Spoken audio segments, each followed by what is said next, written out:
Vader, ek kom na u toe in die naam van Jesus.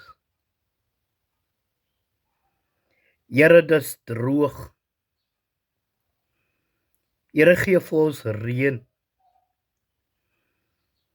Ons het u so nodig. Here, voorsien in my behoefte. Here, gee vir my. Wow. Ek sê stop. Stop.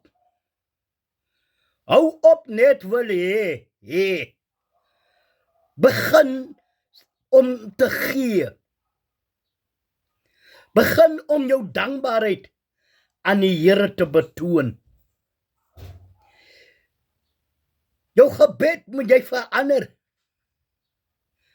En dit is hoe jy nou moet bid. Deur te sê, Here, baie dankie vir die reën. Dankie dat u altyd deur in my behoefte voorsien. Dankie dat u nie net aan my dink nie, maar ook aan almal wat in u glo.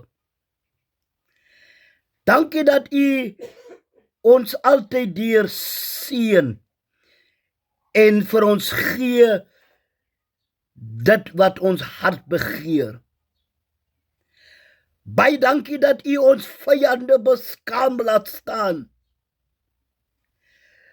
Baie dankie, Hemelse Vader, vir dit wat u vir ons is en vir dit wat u vir ons doen. U doen ver bo wat ons dink of vra.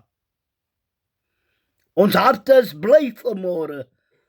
Ons eer u, ons aanbid u, want u is God vir ewig en altyd. Baie dankie dat u vir ons deurkom. Nie net nou nie, maar ook deur en deur. Baie dankie. Here, ek loof u. Amen.